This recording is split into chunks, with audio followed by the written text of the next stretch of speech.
the stand. Now he runs. He produces a magic trick. He pulls out another one. This is incredible. This is ridiculous. This is 15 out of 10 on the incredible meter. What a player. What an entertainer. Give him the medal. Give him the Dally M medal. Hello, footy fans, and welcome back to the Chip and Chase podcast on this Tuesday. We are a little bit late to the show this time. Schedules are a bit hectic and all over the place, so we're just getting this podcast done when we can. Obviously, if you follow along with the podcast, you would have noticed that we did miss the round 4 podcast. Look, life just gets in the way. Obviously, I'm trying to essentially take this thing full time. I'm doing it with full-time hours and putting a lot of work into the podcasting page, but I'm still balancing a job. I'm still balancing life. So, if you're missing those things, and you just want to talk footy or hear my thoughts, you're always welcome to send me a message and we can chat a little bit about footy. Hopefully there won't be too many podcasts missed along the way, but we are back for the round 5 one. It was a shame we missed round 4. A few big things happened in that week that I wanted to sort of touch on, but I just couldn't line it up with what was going on.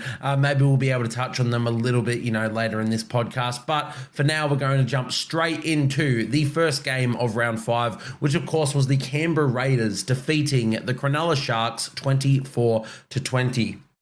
Now, it may have been the first game of the round, but I think this might have been my favourite game of the round. Like there were a few good ones this week. It's always a tough week when not a tough week, I shouldn't say, but when your team that you support isn't playing, you can lose a little bit of interest. I thought I would this week. The Warriors were on the bye. And I'm like, it's going to be good to just watch footy, but am I that interested? I very much was. I went through and every game it got me up for it. Maybe it was because of, the contest of who they were up against. Maybe it was, how the games played out. Probably a bit of, in between, a bit of both.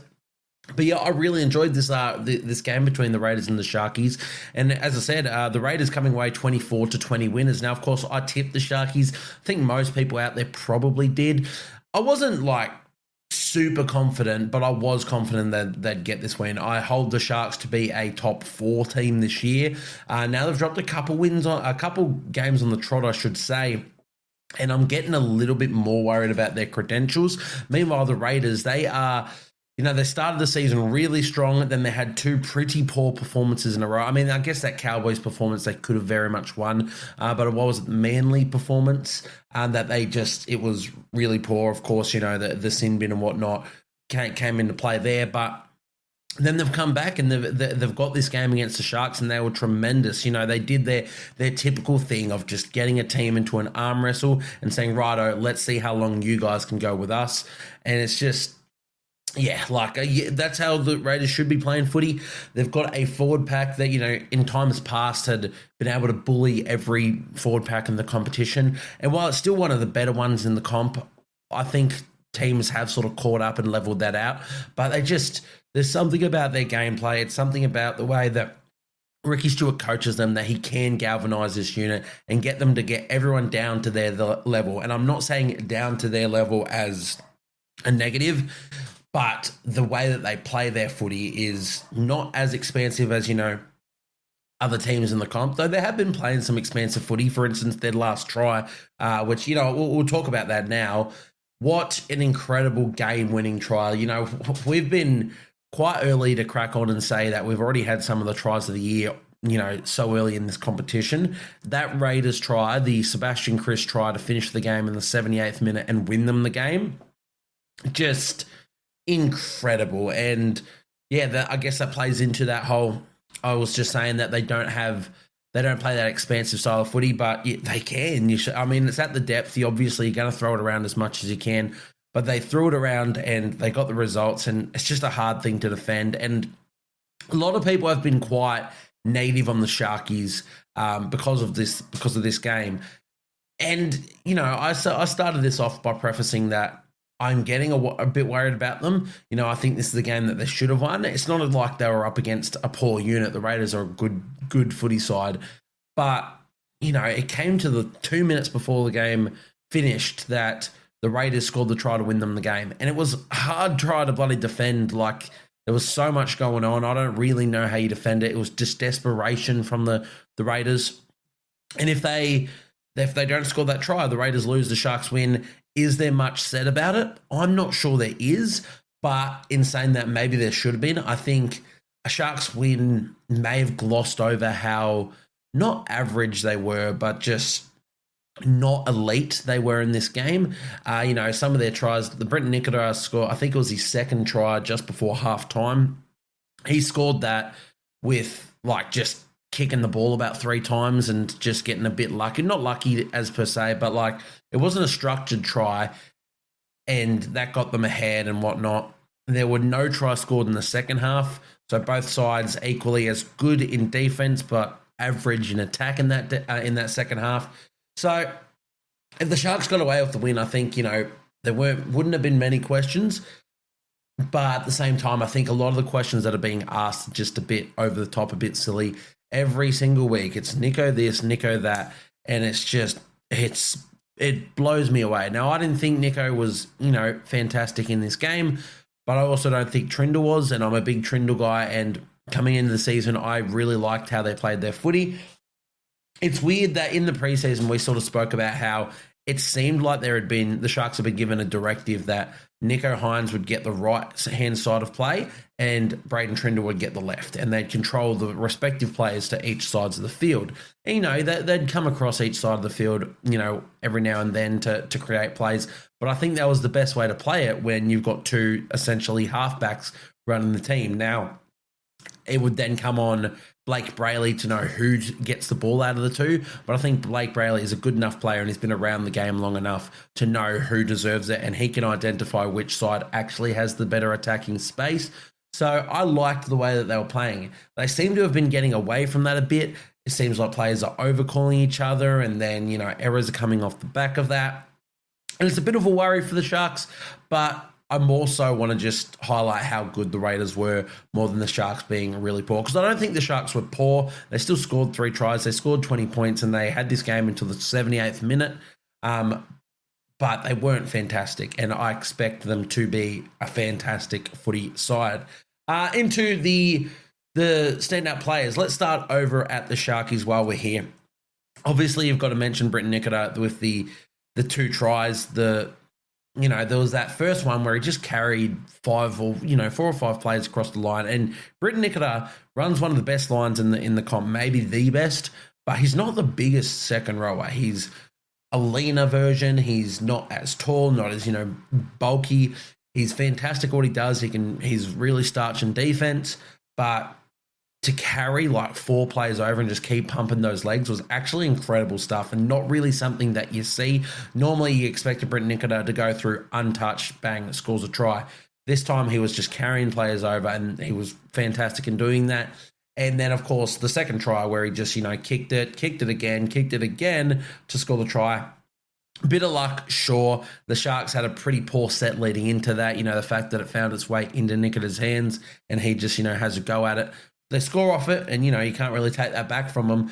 But again, goes to show the Sharks' poor attack, I suppose, in the lead up to that, especially because it was right before halftime and they needed that to really get themselves ahead on the scoreboard. And it was a poor set. But then, Brenton Nikita, he can just make something from nothing, and he really did on that play and scored his second try. He did find his way into our team of the week on the bench. In fact, both Raiders second rowers found their ways into my team of the week at the starting second row position. So we'll get to them in a second. For the Sharkies as well, Moreni Hiroti, probably butchered that, Hiroti. He's the centre who's filling in for Kale Ito. He's, been around the joint for a fair while. Been at the Sharks for a number of years now. I think he was at the Rabbitohs before that, I want to say. And, he's always just been sort of someone that I thought, he's good to fill in, but he'll never really turn into a full first grader. And I figured now with Kale Ito out, the Sharks would turn their attack to the right-hand side with Jesse Ramian, with Nico Hines, with Brenton Nikita. No, they continued to go down that left-hand side, and Hiroti ran for 19 times for 209 metres, scored that try in that line and off that line break, and 4 tackle breaks on top of that. So he's filled in exactly what you'd want from Kale Ito. He couldn't have done a better job of doing Ito's job in this side. He also made 25 tackles because the Raiders went at him all day. Missed 4, not that huge of a deal. That's an 86% tackle efficiency, which that's all you can ask for. I thought he was really, really good. Very close to my team of the week this week. And I just think if you can get that production out of someone while you're missing one of, like, because let's be honest, Ito, before, getting injured, was probably the best center in the comp this year. Like, he was playing at such a high click, and to get your replacement player for him come in and do just as good a job is such a bonus for the Sharkies to have. Hiderotti, he probably wouldn't even be their second choice center. I assume if Sifa Talakai was fit to play this game, he would have been in there, but he's jumped in there as their third choice, you'd assume, and was absolutely excellent. So I thought he was unreal, and massive shout out to him. Thought Ronaldo Mulatalo was really good, just kept making a lot of runs. He's never been necessarily like a winger that just sits on his wing and scores the tries. Like, he obviously scores a lot of tries, but he's always done a substantial amount of work. But in 2025, I just feel like he's picked that game up to another level. He's just taking more runs of footy. Now, I haven't looked at any numbers to back that up. Maybe he's running the exact same amount and for the same amount of meters. But to the eye, I'm pretty sure he's just running more and he's running harder. He's finding a good amount of space. He's good footwork where he'll take on the line, people will plant, and then he'll have a left or right and get through and find his front. He's playing really, really good footy, Ronaldo Mulatalo. And as we've always said, if you do the tough stuff, then the pretty stuff will follow that, and I think he's no stranger to that. So, 21 runs for 211 metres from Ronaldo Mulatalo. Thought he was excellent. And for Noah Blake, of course, the big money signing for the Sharkies. He was terrific in this game, and as he should be. You're coming up against Tarpany, you're coming up against that Raiders pack. You need to pack your backpack and just, go at them. And he did that. 55 minutes, so I think that's a little bit down on where the Warriors were playing him, which is what I expected. I didn't expect the Sharks to play him for massive amounts of minutes, but he had 17 runs of the football for 213 metres, and that's with 0 line breaks and only 1 tackle break. He had 102 post-contact metres. Just an absurd amount of, gameplay from him. His late footwork at the line troubles them all the time. He's making like 15-metre carries out there, and he backed it up with 38 tackles for 2 missed as well, because he's just an absolute weapon. We've always said that for the last couple of years, what they've missed is that just out-and-out dominant forward. Now, he's in the building, he's doing these games. They didn't get the win here, but I think once the Sharks, I still believe they will, when the Sharks, get themselves back together and, work out how to play, he will be that, the tip of the spear that gets them to a grand final, premiership glory in the next 2 years. So I thought he was fantastic. Cameron McInnes, 45 tackles, 1 missed. Blake Brayley, 47 tackles as well. I thought they were all good. And honestly, the entire bench forward pack, now they're all on limited minutes. Tom Hazelton, 35 out of him, but only 21 from Rudolph and only 17 from Tukahau Tapua. But I thought all of them played really good. It's saying here that Rudolph only had 3 runs for 34 metres, but all 3 of them, if that's all he had, they left a mark with me, because I remember him just running bloody hard and bending the line every time. I've always liked Rudolph. I don't know what his place in the team is long term. I don't know if he's only in because Talakai and Hamlin Welle are out, or if he's jumped ahead of Hamlin Welle, for instance.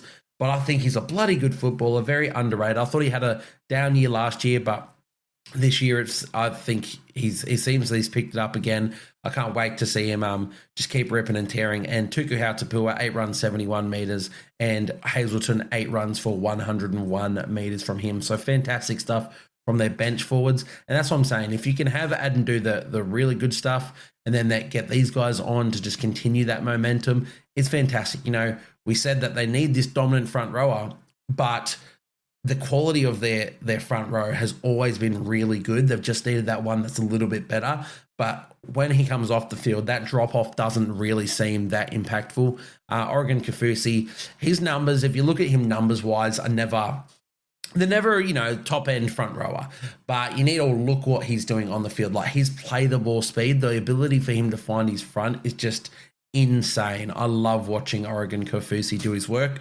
So, yeah, I thought, the Sharks, their forward pack stood up, and they needed to against this Raiders forward pack. I think maybe it was just sort of their halves that let them down. They couldn't really get much flow going, and they fell off in the back of that. Over to the Raiders.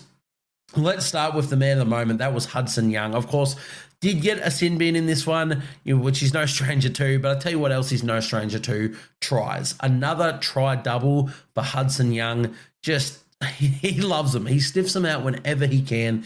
He's one of the better back rowers in the comp, and there's a lot of talk about New South Wales, origin back rowers this year.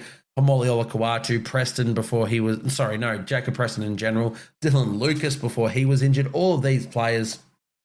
And I think the forgotten man is Hudson Young. He has been in and out of Origin, sort of been shafted for his role in there, not because he's ever been bad in my opinion, but just because of the quality and not getting his shot. And I feel like it's because he's playing in Canberra and he doesn't get the limelight that some of these other players get. But 13 runs, 150 metres, 2 line breaks, 1 line break assist, 4 tackle breaks, 28 tackles, 2 missed and 2 tries. What more can you ask from him? He's an energizer. He brings the aggression. He's great in defence.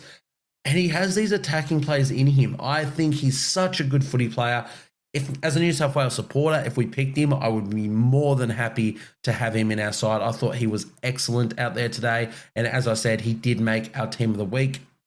Of course, partnered by Matty Nicholson. The other second rower scoring a try in this one, 77 minutes. So he got himself a little break at the end. Only 8 runs for 81 metres. So he's not running as much.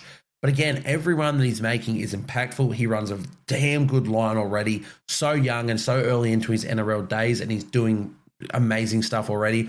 Zach Hosking to come back into this side. For me, I'd still have Hosking in their second row. I know before he got injured, he was playing a bit at lock forward. But I don't know if you can really move Corey Horsburgh from there. Maybe you could put Horsburgh into, front row and Papali back to the bench. But yeah, I don't know. I'd be keeping Hosking there, but I don't know how you really insert Matty Nicholson and Hosking and whatnot. Maybe the best move is to move Hosking to 13 and let Nicholson be a second rower. Either way, they're in a bloody good spot. It's a good headache to have because, I thought Matty Nicholson was excellent. And honestly, his defense as well, 46 tackles, 0 missed. He's got a bit of Hosking about him where he loves a chop tackle. It's, maybe not the best tackle in today's age because it's no wrestle, it's no slowing down, but he will chop you. You will be done in a one-on-one tackle and you're on the ground. And honestly, I like it. You can't run without legs. That's the old adage. That's what I grew up playing and I love seeing it. And I thought, Matty Nicholson, he embraces that fully. The other man, the biggest star player for them that wasn't a Hudson Young was Jamal Fogarty. I thought he was fantastic. Still, again, if he was playing in a Sydney club or a Broncos or whatnot, he would get so much more love. His kicking game, to me, at the moment, is probably second to Adam Reynolds. I don't think anybody is kicking the ball quite like Jamal Fogarty at the moment. Cleary, fantastic. Cherry Evans, fantastic. There are some great kickers in the game. Burton, when he's healthy with his bomb and whatnot, fantastic. Toby Sexton broke the record for kick meters the other week and also fantastic.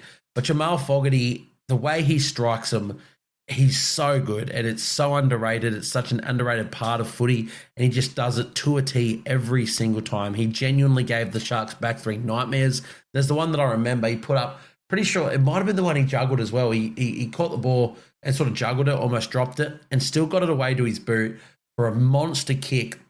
Bloody Sam Stone Street it was, sort of just looked at the ball, went to attack it and honestly just lunged at it and attacked it with his back because he didn't want to play it with his hands because the ball was going every which way and it's just all because of how Jamal Fogarty strikes these balls. So I thought he was fantastic. If the rumours are true that Manly are after him, I think it's a bloody good signing, but obviously it's not better than Daly Cherry Evans. From a kicking standpoint, maybe slightly, but for everything else that Cherry Evans brings to the game, no. But yeah, you can't really fault if you are to lose Daly Cherry Evans. Jamal Fogarty's a very good replacement for him. Also 36 tackles for 1 missed for Jamal Fogarty, so big efforts there from him.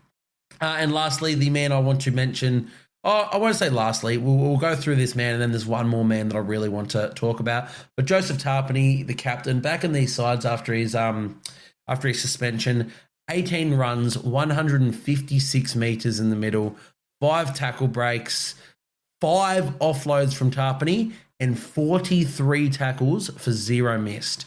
He is, he won Prop of the Year 2 years ago. He might have won it again last year. I can't even remember who. He might have got it last year. It just feels like he's going to another level. Like him being the captain of this side, he's playing such a high click of footy, and the Raiders are so good off the back of him. We mentioned their forward pack, and we've already highlighted, 3 of these players. Horsburgh was good, Papali was good, and their bench was good. Simi Sasangi was the energizer when he came on, helped them with that play, played a big hand in the try that won them the game. Horsburgh, we've already mentioned. Paddy, when he comes on the field, he's fantastic. His kicking game is amazing. But yeah, Joseph Tarpany is the leader, and he's just putting up absurd numbers. So I thought he was unreal in this game. And again, going up against Adam Fanua-Blake, who for the last 2 seasons has been the best front rower in the game. So you got to love these contests when you get them. And the last man I wanted to mention, Sebastian Kris. Now, he is quickly turning into a bit of a big game player. And it's weird because he's someone that has never really locked down his place in first grade. Even this year, the question marks whether or not he stays in there or whatnot. You can't drop him. You simply can't. 14 runs, 146 meters, and, a line break assist, a try assist, and the try to win the game. Now, he didn't necessarily start the try or whatnot, but he's just always in the right place at the right time. It's a weird comparison, but it's almost like Lindsay Collins in Origin and whatnot. He might not have these numbers all the time, but he's always there, and he's just coming up with big plays whenever the Raiders need him to. It's been a couple times this season he's now done that, and yeah, I just thought he was excellent. He's just doing fantastic stuff, and also his running duel with Jesse Ramian, I thought was also, like, Ramian, he's no bloody slouch, and bloody Kris, I thought he did a remarkable job at it. It was Kris, wasn't it? On the left-hand side? Yeah, it was Kris, thank God. I thought he was fantastic at doing that as well. So really good win from the Raiders. There were, as I said, more players I could highlight, but we're trying to make this shorter. And again, I've already rambled on for far too long. So we're going to move over to the next game. But yeah, big win from the Raiders, and they're looking very, very good this season. So the next game, the North Queensland Cowboys defeating the Penrith Panthers 22-18. Another loss for the Penrith Panthers. And now you start getting worried. 3 losses or whatever it was, you're like, yeah, it's a bit concerning, but they've been in all of their games, and they were still in this game.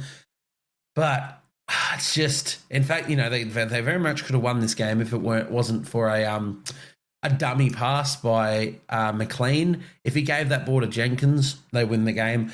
But I'm not going to sit here and say that, they've bombed it. They did bomb it, but is that what cost them the game? No. If there's one play that can, win or lose you a game or cost you a game, you probably should have been doing more to be up in the first place, I'm not going to put it down to a one-effort play or a one-brain snap or whatnot. But it is now 4 losses in a row, I believe, for the Panthers. They've been heavy favourites in every game, as they should be. This is the 4-time premiers. The Cowboys were paying like $5, $5.75 or something to win this game. I didn't tip them. Of course, I tipped the Sharks in the game before this, went down. I tipped the Panthers in this game, went down. My tips are off to a horrid start, and I think it keeps going for a bit. But I think it's more so how the Cowboys have been playing. They have well and truly ground their way back into this season, after a pretty poor start. Their spine is playing at a higher click at the moment. I thought Reece Robson was pretty poor in this one, but besides him, I thought Scott Drinkwater, Jake Clifford was really strong, and Tom Dearden was excellent, to be honest. But yeah, it's just, I don't really know what's going on with the Penrith Panthers, even when they lose games, and they're prone to losing a couple at the start of the season. This is well and truly more than that, but it's also the way that they're losing these games that has me a little bit worried for them. I'm sure they get around it. There's still people that are in this side that are learning. Jack Cole, Blaze Tulagi still to sort of come into this side. And young players like Casey McLean and Tom Jenkins coming back to the side. There's a lot to learn. and they've got Ivan Cleary at the helm to sort of get these players through it, and he will. I still think this team makes the 8. I still think they're a very good chance of making the 4. But it is starting to get concerning on if they leave this run a bit too late, what happens? Because Origin will come. They're still going to lose a lot of players to Origin, and usually in that period, they sit here and go, okay, we can drop a couple games and we can rest players. And I'm not, reinventing the wheel by saying this. I know other media, people in the media have already said this as well. But I think it's a very important thing to highlight that during the Origin period, they can drop games because they're missing their stars. And then coming out of that, they can rest their stars because, they've won so many games and they know they'll be all right. They've now lost 4 in a row. If it comes to Origin in, what week's that, like another 7 weeks or so, if they've only won, 5 or 6 of the next 7, which I think is a reasonable thing to say, they could win 7 from 7. Who knows? But say they win 5 or 6 from 7, they've still got 6 losses to their name, essentially. And they'll be going into that at a dead even rate. They'll drop a couple games through Origin. You'd expect them to. You're going to force your Origin players to come out of that and play bigger minutes. And then, I don't know, it's just going to set them up for a harder season. And if any team can do it, it's the Panthers. But yeah, it's starting to get a bit worrying. They're poor. They're playing poor for sure. But I want to focus on the Cowboys playing really good footy rather than the Panthers not being at their best. The Cowboys started this season really poor, and they're just grinding their way back into it. I love what, as I said, their entire spine's doing at the moment, but what they're getting from all their other players is just really good as well. Jackson Perdue, we were pretty big on in the preseason, and we liked him a lot last year, which we talked about slightly. He came up with a first couple of tough games, and he came up against Homole Olakau'atu, and having to defend against him in your debut it's a tough gig. He has always been a goer, though. We said it back then in those games where, he was missing tackles. He didn't look like he fit, but he kept trying. He kept going. He kept having the runs, and he kept being the first man back if there was a break to make that cover tackle. And here he is reaping those rewards. He has been fantastic the last 2 games. His stats in this one, obviously the try, but 14 runs for 146 metres, 1 line break assist, 1 try assist, 4 tackle breaks, and 11 tackles for 1 missed. I thought he was so good. He's rapid. He's just, as we've always been saying, he is a goer. I think that's the best way to describe Jackson Perdue. He's just a bloody goer. And keep in mind, he's 19 years old. He's still a teenager. He's got so much more to grow into his body. He's very lanky. When he puts a bit of muscle mass on, and if he can keep a relatively similar speed, he's going to be a trouble heading into the next few years. So thought he was excellent in this game. I thought his centre partner, Viliami Vailea, was really, really good as well. Another one that he's sort of just been, when he was at the Warriors, he was touted as a big thing, but we let him go because it wasn't working. Had injury concerns for sure, but I always thought he was going to be more of he'll come up with big plays. Like he will just break 3 tackles and score a try, similar to a Conrad Hurrell. He's just turned into a very consistent footballer, which I think is a testament to the Cowboys coaching in this Cowboys club to get that out of him. And he does his work, and he does it to a very high click, Viliami Vailea. 14 runs, 122 metres, 4 tackle breaks, 1 try, 11 tackles, and 2 missed. You can't really be asking for a whole lot more from him. Thought he was good. Robert Derby, defensively still has issues, but what I loved from him is he came out with 2 try-saving and could ultimately be game-saving intercepts. There was the one where he actually took it and just sprinted down the sideline. He was going at a pretty rapid pace too, and he was rounded up by Casey McLean, which goes to show how bloody fast Casey McLean is. But there was that intercept, and then there's one where he didn't fully catch it. Like he went up for the intercept, almost got it, batted it down though, saved a try regardless. Either of those go against him, if either of those make it to the player, Panthers score, Panthers potentially win this game, but he came up with those massive plays, 18 runs, 232 metres. It's just, for someone who had a bit of a shocker in the trials, This is what we have always sort of known from him and come to expect from him. And I thought he was excellent. Murray Taulagi, the other winger. So we've gone through essentially the entire back five of this team at the moment. He did make our team of the week. Just lots of hard runs from Murray Taulagi and 2 tries to boot. 16 runs, 159 metres, 2 line breaks, 5 tackle breaks. And yeah, those 2 tries, thought he was excellent. He's still an origin level winger, and he showed that in this game. And yeah, to do it against the Penrith Panthers is another thing entirely. So thought he was great. Dearden and Clifford, we already sort of mentioned, they were really, really good. Robson, I wasn't that impressed with. I thought Kai O'Donnell and John Bateman have been playing pretty darn good in the second row. And honestly, whenever they're bringing Jeremiah Nanai off the bench now, he's looking really good. 9 runs for 103 metres from Nanai as well. O'Donnell is another one that I really like, his tackle technique as well. He's just doing some really good stuff there. Neem, Hess, Edwards, well, Neem and Hess especially, and obviously Nanai, who we already mentioned, them coming off the bench, they're bringing really good impact. I'm loving what they're bringing. Always been a massive Griffin Neem fan. Only 36 minutes again for Jason Taumalolo, but 13 runs for 126 metres in that time. They got the win, so obviously they didn't need him to play longer minutes, but again, if they're going to win more games this season, you're going to need to just get every bit of juice you can out of Taumalolo. And honestly, I think that's how he would want it. I don't think he wants to just be prolonged career to just be, like, go until I die. Like, get everything out of me. Let's win another comp, and let's show that I'm still an elite front row or elite forward in this competition. But, yeah, I thought the Cowboys, they were fantastic. Scott Drinkwater, his ball playing, he's just so silky. I think he hasn't been poor all season, to be honest. Like, the Cowboys haven't been getting it done, but I think he's been their best player in every single game almost. So, yeah, massive shout out to him as well. And, yeah, Tom Dearden, who I thought was excellent as well. For the Panthers, we probably should have started on them because, you know, we should finish on the positives. But we're trying to find positives here anyway. I thought Nathan Cleary was tremendous. He just looked to be in a mood. Every time there was a stoppage in play, he was trying to get it back on track as fast as possible to get this game going and to get them into it. Or, you know, at the time, even in the early stages, just to get them ahead. It just felt like some of the other players didn't go with him, to be honest, because I thought he was trying absolutely everything out there. And it's weird because I don't think the Panthers, like, if you look at stats and you try and think of individual performances, I don't think they necessarily played bad games. You know, Dane Laurie came up with a couple errors, one of them being quite crucial in when he attacked the ball and ended up getting tackled out of play. But he was going all fucking day, Dane Laurie. I thought he was great. 26 runs he made for 254 metres, 6 tackle breaks, 1 line break assist. I'm not putting it on a Dane Laurie. I'm not putting it on Paul Alamotti, who I thought was good. I'm not putting it on Tom Jenkins, who I thought was good.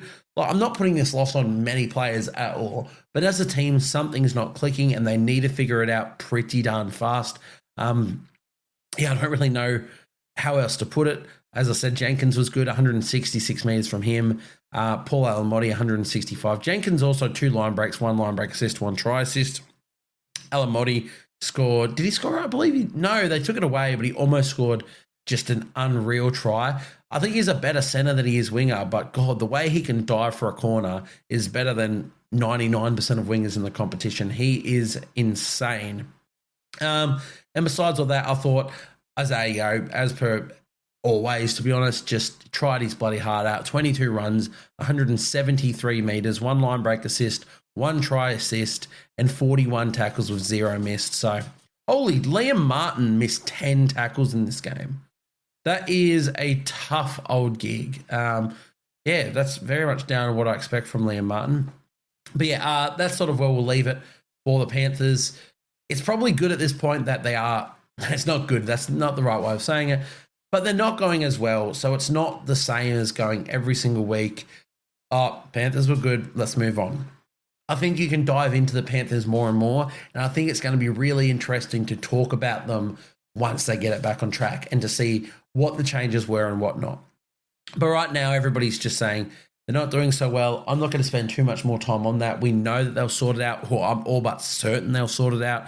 But I want to be focusing on how the Cowboys were really good rather than the Panthers being not at their best. So We'll come back to the Panthers at a later date, but for now, that's where we'll leave it. Moves us into the next game, the Rabbitohs, our South Sydney Rabbitohs, defeating the Sydney Roosters 20-14 in the oldest clash of rugby league.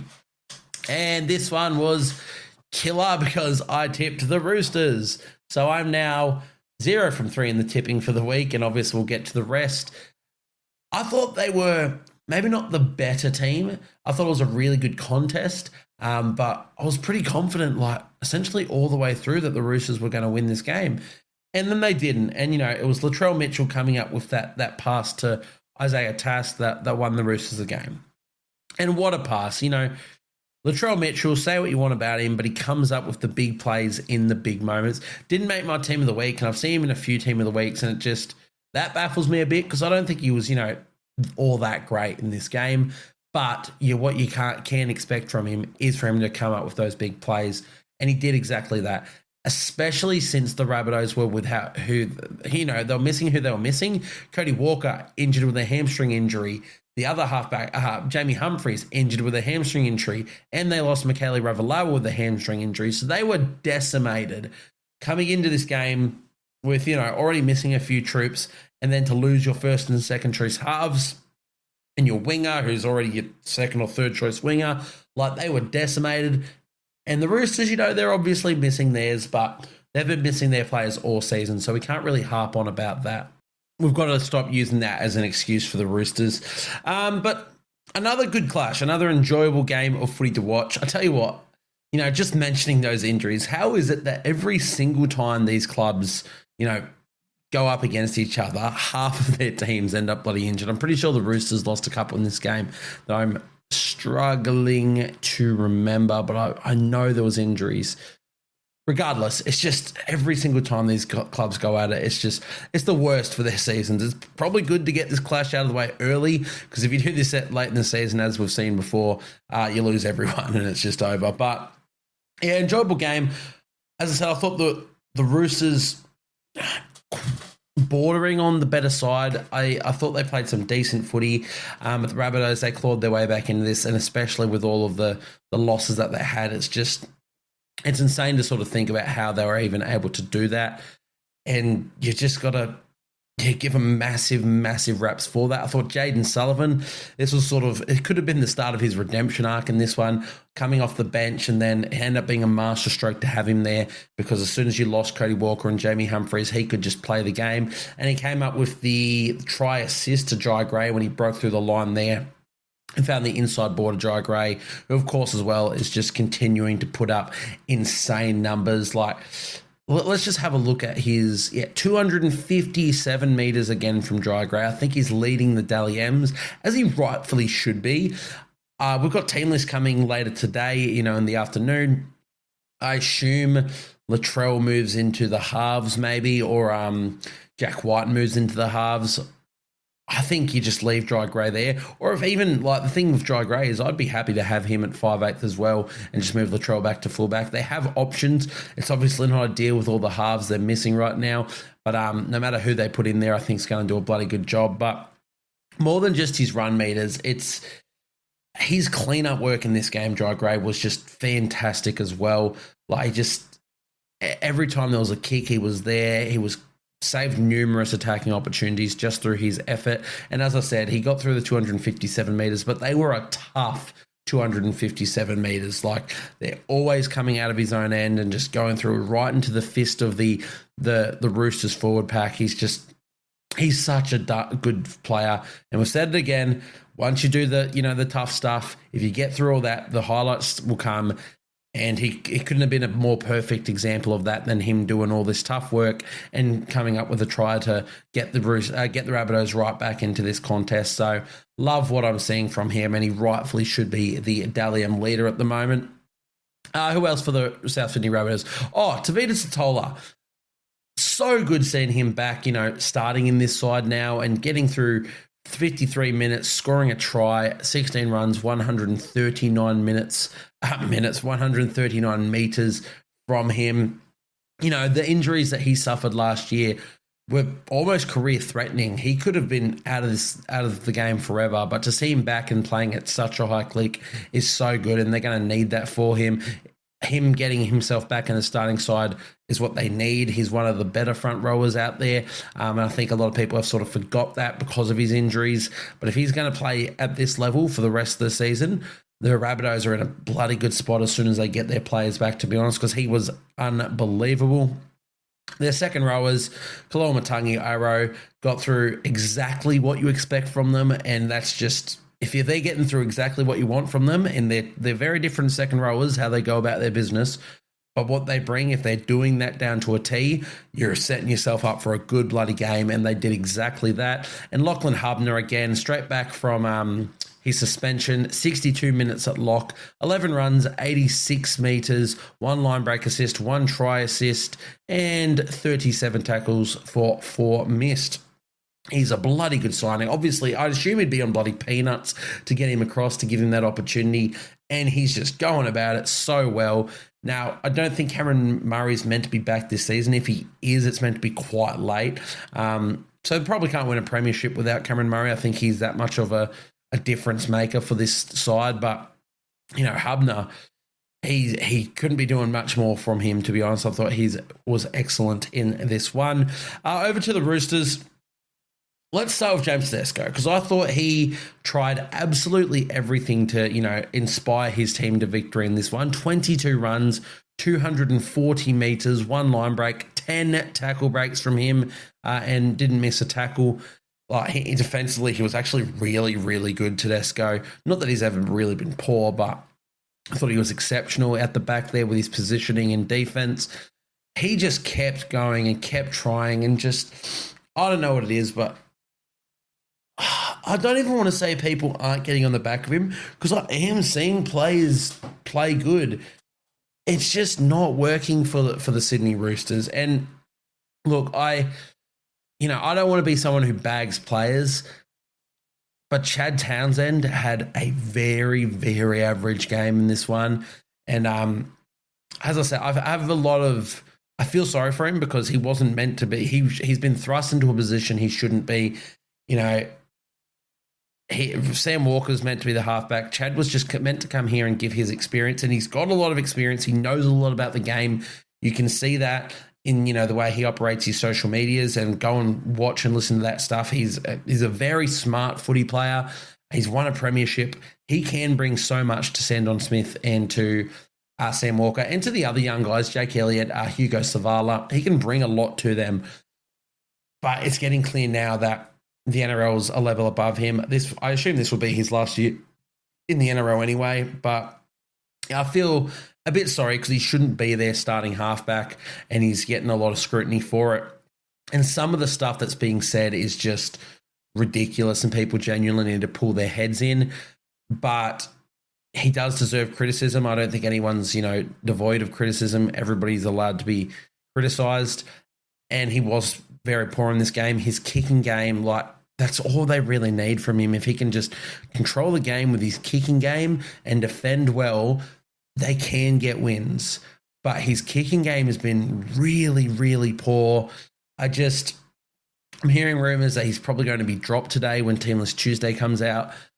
I think it's for the best. I think, you know, he can definitely work his way into this side, depending on how Hugo Savala or Jake Elliott, I believe, would be the first men up. Depending on how they kick on, it might be worse for the side. Who knows?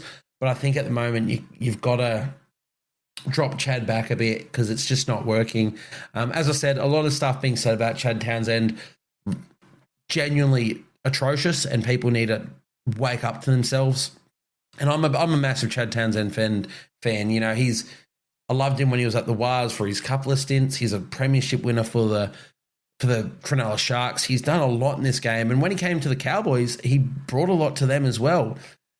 I feel very sorry for the position he's in. But yeah, he's just not playing at a high enough click that you can justify keeping him in this side. And I think maybe it's just worth getting a bit of blood into the legs of some of these young fellas. So we'll see what happens there. Back to the positives, Siwa Wong and Angus Crichton as well. He's doing as much as he can, Angus, not at his heights of last year, but that's to be expected, as the Roosters aren't at their heights of last year. But Siwa Wong is just doing some great things. 11 runs in 80 minutes, 135 meters, 2 line break assists, 1 try assist, 3 tackle breaks, 5 offloads from Siwa, and 42 tackles. I'm about to bring him into Supercoach because of how bloody good he has been the last 3 weeks. Nat Butcher, another one, always been a huge Nat Butcher guy. Actually, to me, he would still be a starting second rower, but at the moment, he can't say no to Siwa Wong and what he's doing. Last year, I would have had Nat Butcher there in a heartbeat. Obviously played lock in this one with Victor Radley out. I don't know what they do moving forward. Again, probably a wait and see for Teamless Tuesday. The other thing is, though, not Nafahu White, Lindsay Collins went down with an injury. That was one of those Roosters players that got injured. MCL, I believe, is confirmed. So he's expected to miss 6 weeks or so. I wouldn't even hate just moving Nat Butcher in the front row and letting him do his thing there, bring Victor Radley back at lock and just go at it like that. I think Nat Butcher can play everywhere. I think second row is his best position, but I'm happy to have him through the middle. He played through the middle in this one and he was great. 11 runs, 106 meters from him, 44 tackles, 0 missed, 100% tackle efficiency. Just, yeah, fantastic. I don't know how you really do that. I'd play him the full 80 if I could. I know he can get through it. I thought he'd be the captain of this club in a few years when he debuted. Doesn't look like that'll ever happen, but he's still got so much to his game. And yeah, thought he was tremendous in this one. Nafahu White, good again. Connor Watson, 44 minutes. I actually thought the Roosters took him off when they probably shouldn't have. Like, I don't want Watson playing 80 when he can get away with it.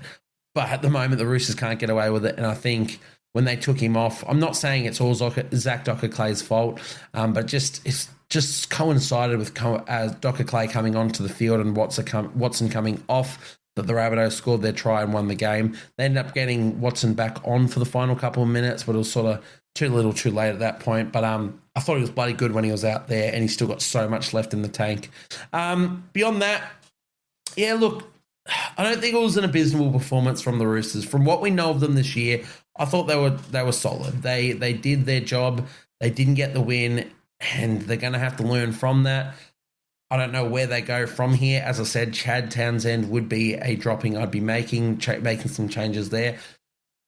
But it wasn't an abysmal performance, but it was a fantastic performance from the Rabbitohs, especially with all the outs that they had. So, again, mainly want to give props to them rather than bag another club. So, really enjoyable game. In the end, as just an NRL supporter, if I'm not writing into these clubs' wins or losses, and I don't really care, they don't really affect me. As a supporter, was I entertained? Absolutely I was, so I can't complain about this game, to be honest. That moves us into the next game. The Parramatta Eels defeating the St. George Illawarra Dragons 23-22.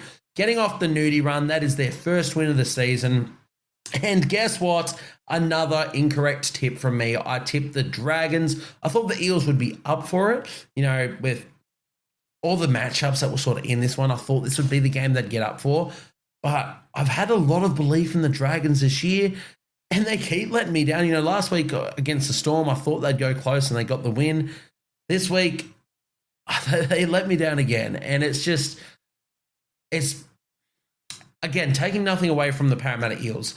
But there's just plays and just composure in key areas, key parts of the game that you need that the Dragons are lacking. Another, kick out in the full from Lachlan Ilias in the crunch time of the game that let the Eels get back into this game. I'm not putting it on Lachlan Ilias. I think Lachlan Ilias is getting unfairly targeted in a few of these games. Yes, he's had big, poor plays at key moments of games that, have you could say lost the game. But once again, if it's a one play that can win or lose you the game, you really haven't done enough. This is a winless Eels side. The Dragons should have been up more than they were, and they weren't. And by the way, the Eels' last try was in the 62nd minute.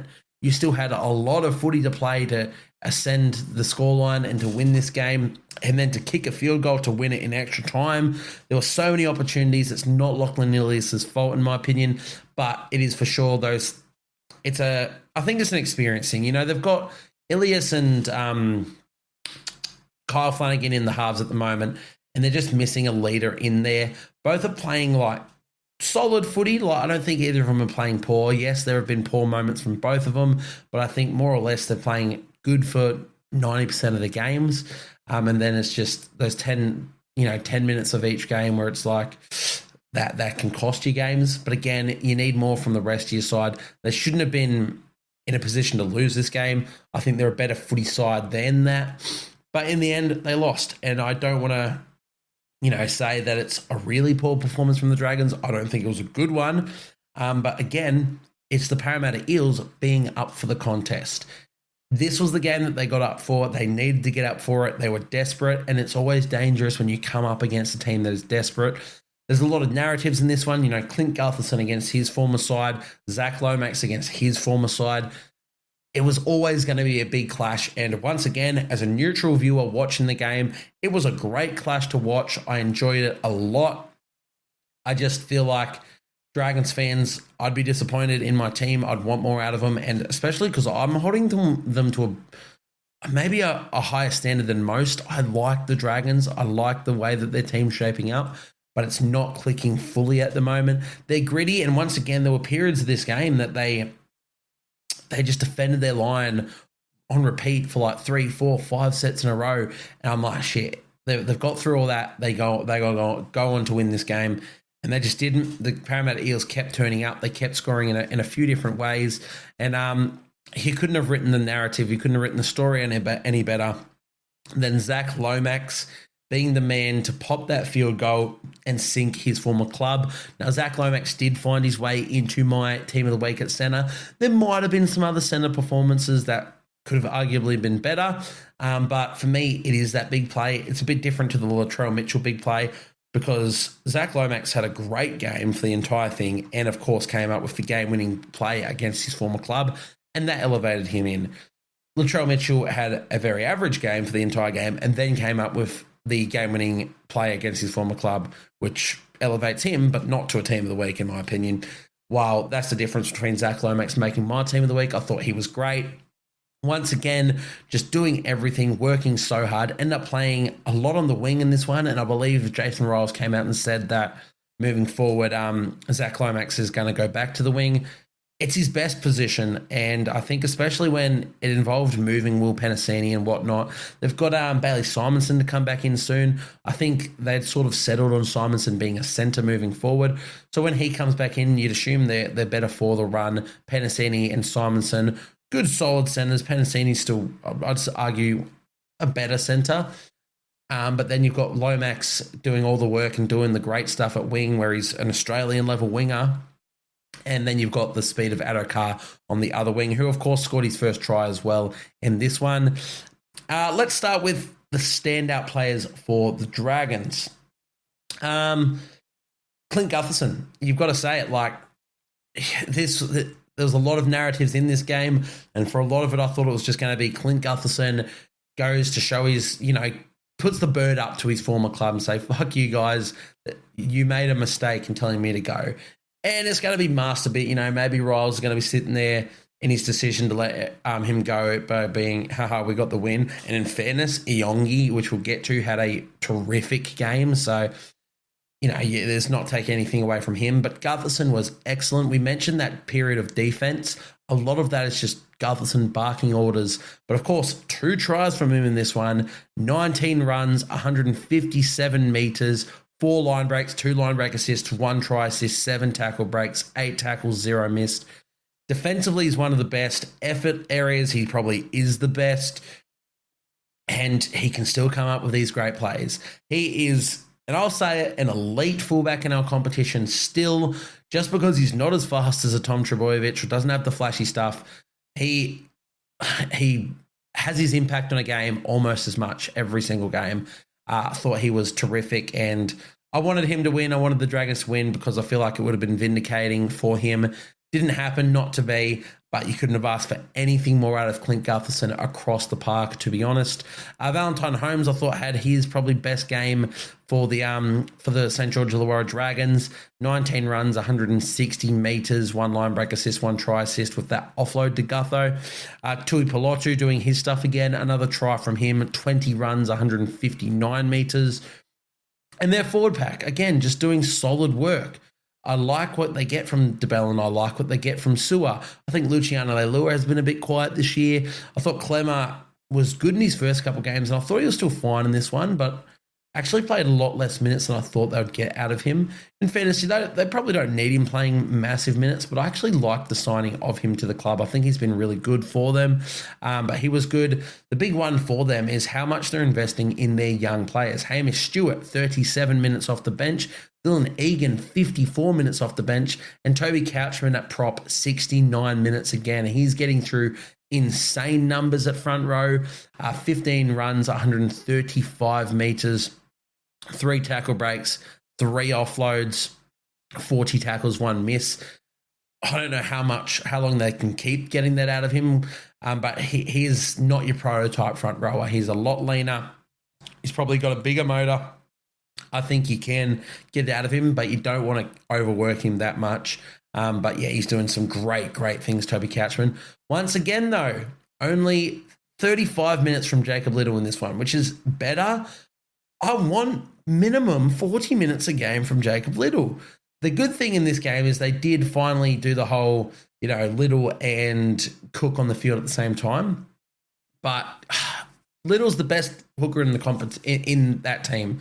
Respectfully, Cook, he's a great player and you want him in your side, but Little is the best player at the moment in that side, the best hooker in the Dragons team. He needs more minutes out of him. So I don't know what they're going to do there, but it's definitely a balancing act. As I said, you can look at this game. I don't think it was a poor performance from the Dragons. It was just key moments of the game that they let themselves down. They shot themselves in the foot. I still believe they'll come back bigger and better. I don't think they'll make the 8 anymore because of how poor their start to the season is going to be, or has been. But I think they will make a good push later on in the season. But yeah, I guess what I want to talk about is the Eels. We've already said that they were desperate. That's why they won this game. They just kept going at it. And we mentioned how, the Clint Gutherson putting the finger up and saying, you guys made a mistake by getting rid of me. It wasn't much of a mistake because when you look at this game, Isaiah Iongi showed everything that he's about. We've been big on him. We've spoken about him in numerous podcasts on here and across other podcasts this year. 23 runs, 222 metres, 1 try, 1 line break, 2 line break assists, 1 try assist, 6 tackle breaks.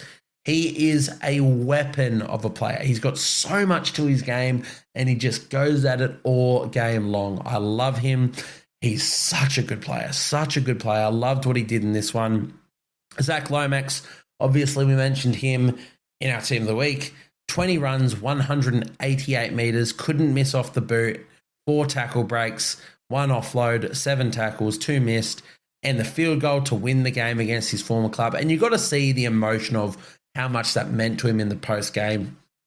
I've, sort of gone out there and said I'm not the biggest fan of Zach Lomax, but the way he's been playing his footy last year and this year, there is nothing to fault from a footy perspective. He's just one of the more elite outside backs in the competition at the moment. And, he's doing some tremendous things. They're going to move him back to wing. As I said, you'd assume Simonson will come back in the centre. If not, Russell, I think, does an admirable job there. I'm a decent fan of Sean Russell. I think that's the best thing for the club, and I think it's going to be great for them moving forward. As I said, Josh Adokar scored his first try in Eels colours, 11 runs, 106 metres. He bulked up a lot in the last couple of years to try and get through the work. Honestly, I don't think you need him getting through that much work. He's still not finding his front. I think you need him to be the tip of the spear and use his speed in numerous ways. You can get enough from Lomax and Penasini and Russell that you don't need Adokar to be doing 15 runs a game. I think just let him be the speedster that you can make attack from that. So I still like the signing for him. It'll be interesting to see how the Eels use him. Arguably, if it wasn't Iongi, the best player on the field for me was Dylan Brown. And a lot has been said about Dylan Brown this season, and rightly so in my opinion. The contract saga is always going to bring headlines, but you have to play to a high standard, especially with Mitch Moses out. You need to be that man and prove to be that man, warranting the contract that you just signed. And he hadn't been doing that. But in this game, he absolutely did. 19 runs, 164 metres, 1 line break, 2 line break assists, 1 try assist, 3 tackle breaks, and as per usual, 28 tackles, 1 missed. He's one of the best defensive halves in the entire competition. He's one of the best running halves in the competition. And to put it bluntly, he's one of the best halves in general in the competition. He's had a poor start to this season, so have the Eels. Is he worth the contract that the Knights have, given him? Not, in my opinion, no. But he is one of the better halves in the competition, and we can't let this contract distract from that. In this game, he finally showed what he's all about. He was really, really good. I thought Dean Hawkins was really good to just be that commanding hand, to let him do that as well, to be fair. Riley Smith, starting 9 now. I mean, sorry, he came off the interchange. I'm pretty sure I thought Jermaine Hopgood might have started at lock or something like that. Sorry, started at hooker. But yeah, Riley Smith looks to be their big minute hooker going forward. 66 minutes in this one. He's got so much energy to him, and yeah, I think he's got a lot to his game that he will be really good for them moving forward. Junior Paolo made our team of the week. 72 minutes he bust out at front row, which in years gone past probably couldn't have done, but he's trimmed down a lot this season. Looks bloody good out there. 19 runs, 190 metres, 3 tackle breaks. Got through. I think he made his offloads. Where was his offloads?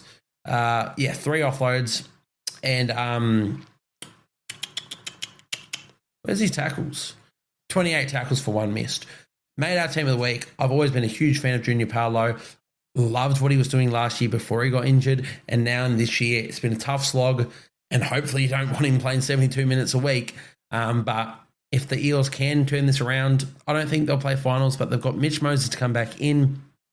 When that all happens and they start playing some good footy, I think he'll be a big part of that, Junior Paolo. So I thought he was great.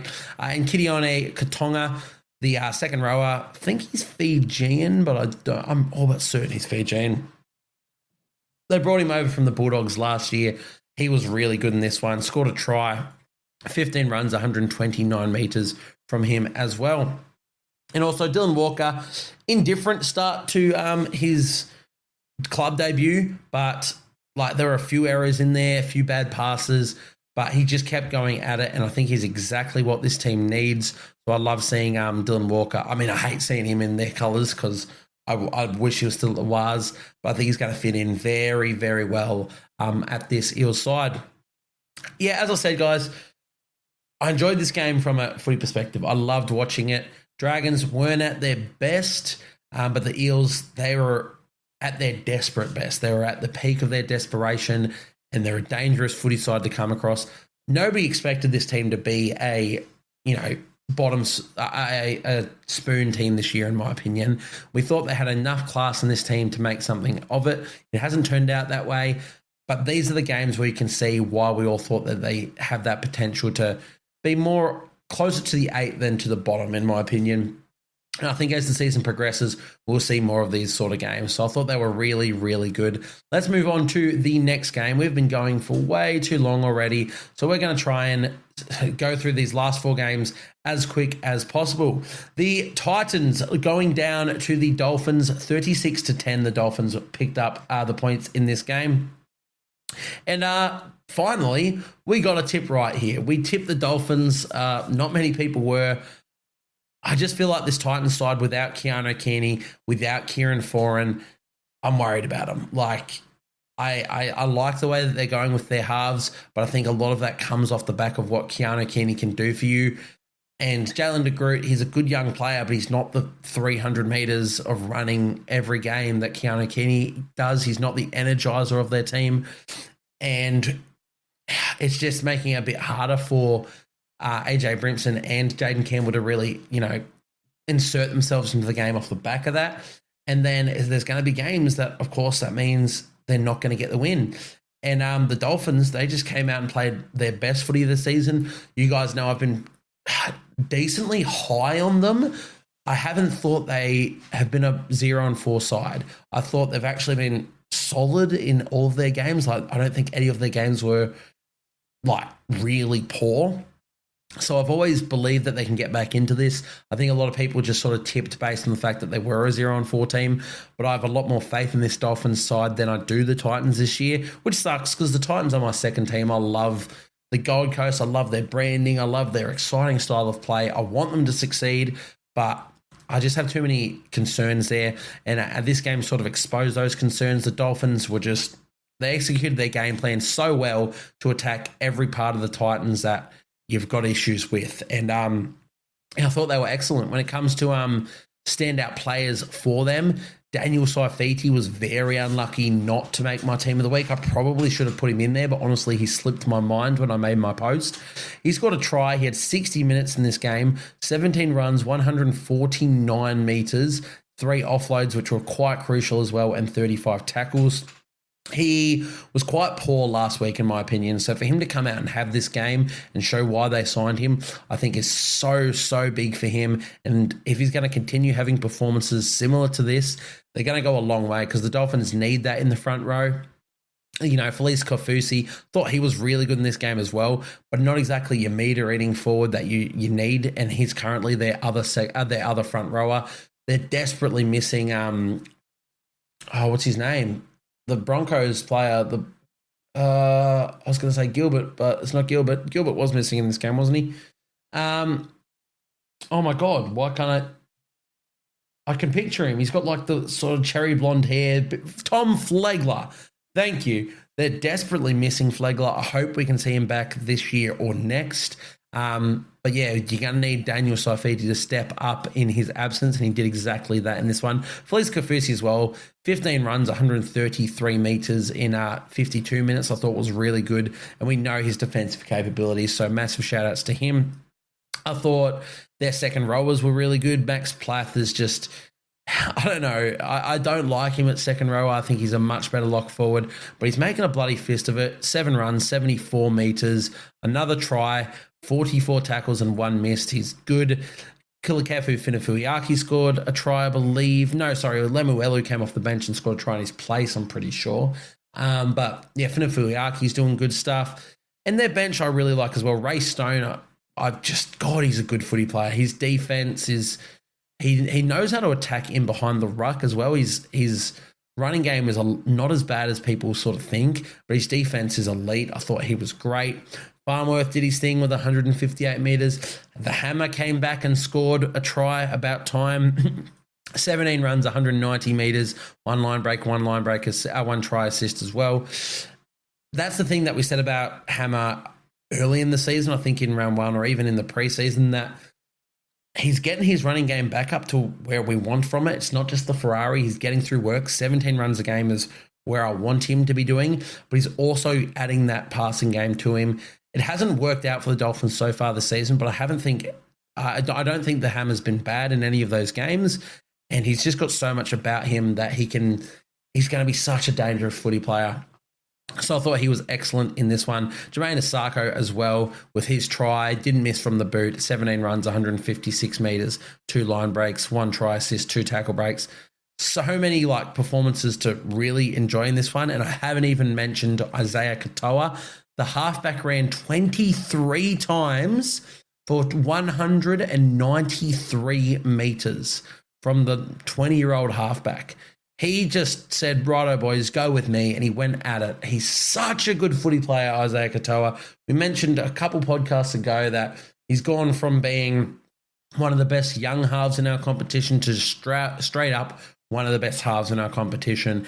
And he can do it in so many different ways, and this game showed that. So I thought this was a tremendous game from the Dolphins, and it's why I have been so high on them. This is what I come to expect for them. Maybe not 36 points every week, but I think in every contest they've been there or thereabouts, and they haven't gone their way. They will win some games, and I think in the next 2 years they will be a consistent top 8 side, especially with Isaiah Katoa and the Hammers' continued development. Yeah, thought this was just a great game from them. For the Titans, poor. There's not really much more you can say from it. They're just, as I said, I don't really know where they're getting their spark from at the moment. You know, the halves are doing their thing, but they're not playing as, traditional halves. And you don't want them to. That's not the way that this Titans team is trying to play their footy. but they do need a bit of direction out there. I feel like they need Kieran Foran back, and honestly, they need to move one of these guys to fullback, probably Brimson. But it sucks because obviously they've just essentially gone out and said that Brimson and Campbell are our halves moving forward. So you don't want to change that. You want to give them time to go into that. I just don't know. I want to see it work. I really want to see it work. And I love, they're such an exciting team to watch when it is working. I just don't know if you can win a premiership with those two at your halves. I want them to. I really do. I don't know what else there is to be said. I'm not going to harp on about their halves too much. I don't think they were poor. I thought they had pretty, solid games. But as I said, they were screaming out for direction in this one, and they just didn't really have that. But let's focus on the positives from their team. Philip Sammy, 21 runs, 214 metres. He's so underrated in that. Again, another player that if he was in the Roosters would be getting so much more love, but in the Titans, he's sort of out of sight, out of mind. He's such a good footy player, Philip Sammy. I love what he was doing. Tony Francis, I always had big raps on. He hasn't got through exactly what I expected from him. For me, I thought he was going to be another Greg Marju. Very similar build, and in the lower grades, he had a lot of runs and was able to break a lot of tackles. He's not quite doing that yet, so I want to see a bit more from Tony Francis. I don't know how far Lofiana Khan Pereira is away from the game, but yeah, when he comes back, you'd assume we'd see the end of Francis for a bit. The rest of their team, I don't really know. Like Tino, he does his usual thing, 19 runs, 190 metres and 63 minutes, 4 tackle breaks, 3 offloads and 31 tackles. But if they're not getting on the back of him, I don't know what to say. Like Mo Fodawaker's going from having one great game to one average game. Regan Campbell-Gillard has had little to no impact from what I'm seeing on this side. Everything's running through Tino, and they're just not getting on the back of that. David Fifita needs to be playing 80 minutes, in my opinion. I know he's sitting at that 65, and I know he started in this one. Just get him in there for 80 minutes straight and just let him go. I know it was all sort of changed because Fermor ended up in the centres and whatnot, but I don't know. I don't know what to say about the Titans. They're a very inconsistent footy team, and I love them. And I love watching them play, but when they have these games, they are a hard team to watch, and I can imagine they'd be a hard team to support. So, yeah, from, again, a neutral, good game to watch, and I will enjoy watching the Titans games down the track. But, poor game in this one. Let's move over to the Broncos and the West Tigers. Didn't get to watch this one live. Had to watch this one back after knowing the score, which was, I've got a massive pain in my foot right now. Watching this one back after knowing the score was a bit of a shame. But I'll tell you what, that first half was great. Both sides were just at each other all game. And, two opposite ends of the spectrum in this one, from being the oldest halves pairing in the comp to the youngest halves pairing in the comp and the most inexperienced halves pairing. And I really liked it because both sets of halves sort of took their stamp on the game in different ways. They played their style of footy. And I don't think, either pairing was necessarily wrong in their style of footy. I think in the end, the Broncos' stronger side, it just across the park, and their experience of their halves got them the job done. And in that second half, they sort of, streamed away with this game. But in that first half, I was really, really impressed with the Tigers. And honestly, a 46-24 scoreline, it doesn't properly reflect this one, in my opinion. As I said, I really liked how the Tigers went at it. But yeah, they're coming up against, in my opinion, at the moment, a top 4 side in the NRL. I think if the Broncos will sort of remain there for the rest of the season with the way that they're playing. They're doing all of this without Reece Walsh being exceptional either. Like, he's actually been pretty poor this season, if we put it bluntly. Once he finds a way to get himself into these games, I think this Broncos side is going to be very, very hard to stop. So I don't have much negative to say against the Tigers. Obviously, leaking 46, that's almost the 50 points. And you know what they say about the 50 points? You can't win the comp. But I think, with who they had out, and I don't know, I should have more negative to say. I definitely should. Their defense in the second half wasn't great, and they need to fix that for sure. but I'm just liking, I guess I'm just still comparing this side to what we know of them in the last few seasons. And I like this side. I really do, to be honest. So I think they're going to win a lot more games this year, the Tigers. This is one that I didn't expect them to win. Finally, I got another tip right in this one. But yeah, I'm liking what I'm seeing. For the Broncos, they are bloody good, but they are playing so good. Just Ben Hunt and Adam Reynolds, the old heads. It's a masterstroke. I didn't know they could do it, but I guess they've been around the game so long that there's no egos between them. They can play their game however they want, and they're never overcalling. They're never stamping on another's toes, and they're both just playing such good footy. Adam Reynolds, genuinely in the best form of his career before he went out of this game with I think it was hamstring tightness. It's confirmed to be. I believe he will be named in the footy sides today at Teamless Tuesday. But yeah, he had that 2-point field goal. He had his chip and chase try after half time before he went off. He's playing amazingly. But at the same time, Ben Hunt, he had that 40-20, and then he moved into the halves and controlled the game after Reynolds went off, or into the halves. He moved into half back and controlled the game after that. I'm loving them. I'm loving this Broncos side. They're a mixture of gritty and tough and really entertaining to watch. And, there's always sort of been talk about an expiration date on sides coached by Madge Maguire because he goes very hard. Whether or not they can keep this up for multiple seasons remains to be seen. But if they get one premiership out of Madge Maguire, you've done your job, in my opinion. You don't have to be a 4 premiership Ivan Cleary. You can go to each club and get premierships out of them. And I think the way he's coaching this side is perfect. And as I said, they're playing bloody good footy. Since we're on the Broncos, we're going to start with the standouts from their side.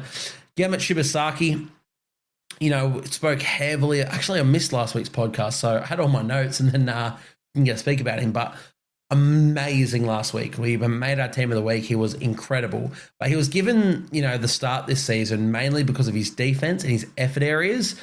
Yet it's been his attack that has everybody, talking about him so far because he's been amazing in that regard. But in this game, it really showed that, the defense that he was given the start for, that showed in this game. I thought he was tremendous. Every time there was somebody tried to get on the outside, he more or less covered them up. He drove them back in tackles. He put them on their backs. He was fantastic. And once again, rewarded with another try.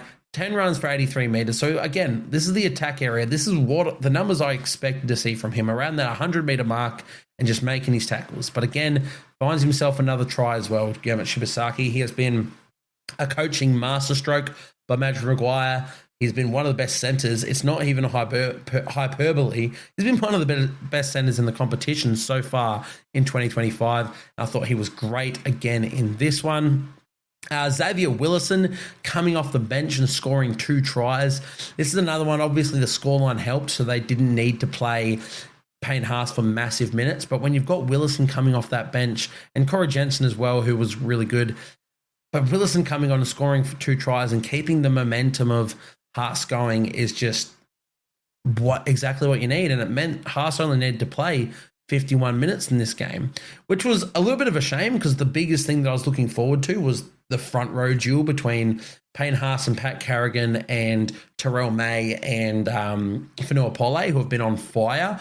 And it didn't live up to expectations. I thought all of the players played good games of footy, but there wasn't the clash, there wasn't the aggression, there wasn't the I'm going to prove myself that I really wanted.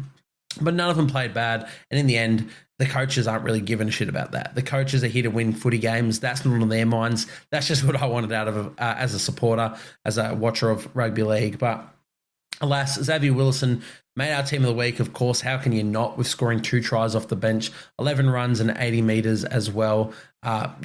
Great game from him. As we mentioned, Haas, he did well in his 51 minutes with 132 meters and a couple offloads. Patrick Carrigan, he was great. 68 minutes from him, 21 runs, 170 meters, and of course, 37 tackles from him.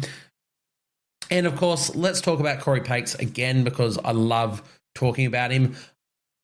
we'll copy and paste everything I've already said about him. His vision from being a half in the lower grades, it helps him so much in how he plays his footy. I think he's so crafty. I think he's a great footy player. I love him in this side. I think he complements this side so well.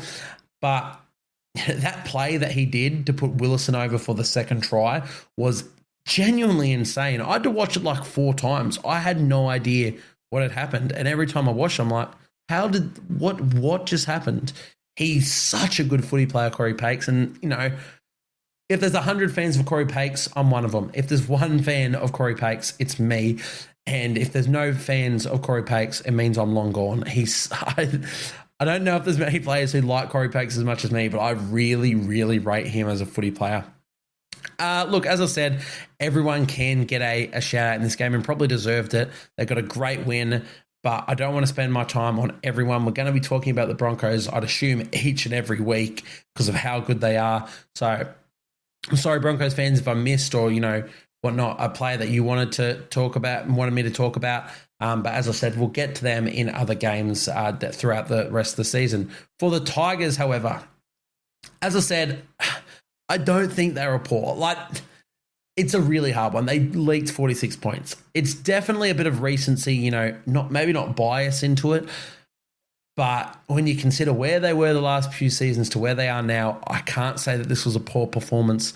But they still leaked 46 points, so we have to mention how, their defense isn't up to scratch. But I like them. I don't know, man. I'm really liking the Tigers. They missed a few goals in this one too. So it could have been, a 46-30 scoreline, which is solid. You're putting 30 points on the Broncos. Yes, you're leaking points. They're going to do that. They're not going to be a top 8 side this year, I don't think. But they've got the building blocks that they can be in the next few seasons. So I'm not going to sit here and harp on about leaking 46 points because nobody wants to fucking harp on about it. Tigers fans don't want to hear about it. They want to hear about the positives of this side because they've been missing. There's been so little positives to talk about for the past few seasons. So let's talk about those positives. They almost put 30 points on the Brisbane Broncos without Jerome Luai, who has been the big signing for them. They had the teenagers of Latu Fainu and Lockie Galvin in the halves, and Latu Fainu went off in that second half, and that sort of coincided with the Broncos putting on 4 tries in a row after that.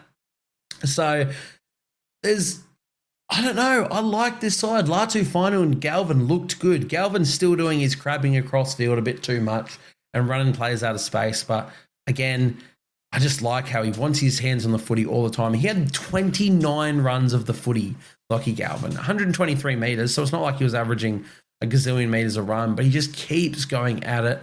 I love him. Terrell May punched out 70 metres again, 21 runs for 140 metres. They contained him very well. 1 offload from him this game and 32 tackles. Yeah, I don't know. The other man that he didn't play as long as he has the last few weeks, in my opinion, Talon De Silva. We mentioned, did we mention it? I think it was 2 weeks ago we mentioned him talking about how this whole Tigers rotation of their front rowers and everything that I've harped on about. I love their front row and lock rotation. Their forward pack rotation in general I think is fantastic. But the big part of it as well that hadn't been talked about from me was Talon De Silva and how when they inject him, it's the perfect time of the game to do so. Again, he came on and almost just set up tries instantly. Now, they were called back or whatnot, but he's just got so much energy. And every time they're injecting Talon De Silva, it's working great. I don't know how long Appy's got left, in the NRL, but they're putting enough legs into Talon De Silva to be like, you are our hooker going forward once Appy departs. And I love that from him because he's doing some great, great stuff. And big up Sione Fainu as well, coming off the bench to score a try. Oh, Stafford Toa, he's the other man I wanted to talk about, sorry. Made our team of the week. I think off the bench we put him 14 runs, 125 metres, 2 tries, 2 line breaks, 3 tackle breaks, 20 tackles, 2 missed. He's playing some incredible football this season, to be honest. He was a massive gun. He was an absolute gun of a player coming through the grades. I remember him playing Australian schoolboys and thought he was going to be a huge player. Didn't fully kick off with the Knights, injury form, a few different factors. And he's been sort of hot and cold at the Tigers too. But this year, I've been super impressed with Stafford Toa. Defensively, he's really, really sound. And attack, he's showing what he's all about. So, yeah, wanted to give a massive shout out to Stafford Toa as well. As I said, guys, look, there's probably not much more I can say about this game. I'm not as critical as the Tigers. There's probably people out there that are. If you want people to be really critical about them, you can go listen to their thoughts on it. There's a lot to be improved. There's definitely a lot to be improved, but I'm just enjoying the ride at the moment as a neutral fan. And, maybe you can look at negatives from the Broncos as well. They almost leaked 30 points to the Tigers. I'm not going to look at negatives from either. I think the Tigers are a good footy side. I think the Broncos are a fantastic footy side. The Tigers are going to score points, and when they're playing an unpredictable brand of footy, that's going to happen. So maybe the Broncos shouldn't be conceding that many to them, sure, and maybe the Tigers shouldn't be conceding that many to the Broncos, sure. I think it's going to happen. I think you're just going to have to live with those results every now and then. I like both these footy sides. We're going to leave it there. We're going to go over to the Seagulls and the Storm for the penultimate game. Again, trying to make this a bit quicker because I've rambled on for way, way too long. The Storm winning this one 48-24. And let's be honest, should have been more. Once again, at the 62nd minute was the last time they scored a try. They took off Ryan Pappenhausen. They took off Jerome Hughes. And they said, we're going, we're putting the cue in the rack. And then the Eagles score in the 67th, the 72nd, and the 79th minute to make it a not respectable score. They still should have conceded more than 50, which you know what they say about 50. But it made it look a lot better than it did for the Seagulls. The Storm were just the better side by far and away through the entire competition until they took their players off and rested. And they had every right to be honest. Like, they're just... Why risk injury? Pappenhausen's had his concerns. Jerome Hughes has had a couple concerns this year. Rest them. You're already up 48. Just call it a day. And they did that. Are there positives for the Seagulls? Not really. They were just... These are the games you want to see them coming up against the best sides and showing what they're all about. And they don't have to win this game, but they need to put up a much better defensive effort, and they didn't do that. The positives in terms of players for them, I thought Tolutau Kula was really, really good. I think the Seagulls need to be using better. I think they've missed a trick for the last few seasons, to be honest, in not going to the left. I think he's just a weapon of a player that they've just ignored. And if he was in another system, he'd be doing some great, great things. He's a freak of a player, and we really got to see that in this game. He was just going so damn hard on that left-hand side. There was a move he put on Harry Grant about halfway through that first half. That was just insane. Like, I think he got the ball. He sort of popped up with his speed, and, just jumped in the air, stepped off the left to go through a little bit of space, and then Harry Grant's right in front of him, and he does a right foot spin move step around Harry Grant. Grant doesn't lay a hand on him, and then in that same motion, he fires it to Clayton Falalo, I believe was the left-hand winger. There was no try to come of it. I think Pappenhausen covered Falalo after that, and they saved the try, but it was an incredible fucking move. Could have been a try to hit Kula, could have been a try to Falalo if it wasn't from desperate Storm defense. There was another couple times on that left-hand side where he went through and was stopped. I think he even dropped the ball over the line once. So he could have had, I'm not even joking, 3 or 4 tries in this one against the Melbourne Storm. And that was before they took off all their players. I mean, his actual second try in this one in the 67th minute, that coincided with the Storm taking off players. But I don't think that can really be used as an excuse because he was very dangerous throughout the entire game. So he could have, genuinely had 3 or 4 games in this, 3 or 4 tries in this game, and they need to use him better. He is such a good footy player. Let's look at his stats in this one. And again, stats don't tell the full story. Just go back and watch him. He's so good. 15 runs, 143 metres, 4 line breaks, 8 tackle breaks, 13 tackles. Defensively, he's always been really good as well, in my opinion. They just favour the right so much. And fair enough, Cherry Evans, Trebojevic, Garrick, Saab, why not? But I would be finding a way to use Luke Brooks and use Tolutau Kula a lot more. They did that a lot more in this game, and they had a bit of success there.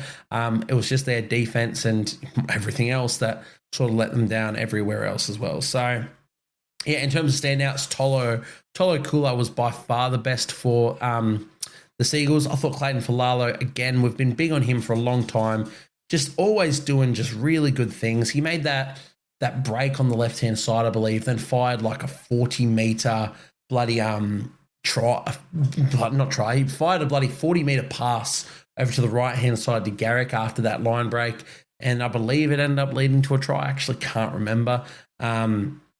He's just... Yeah, it did. No, because then it went to Saab, I believe.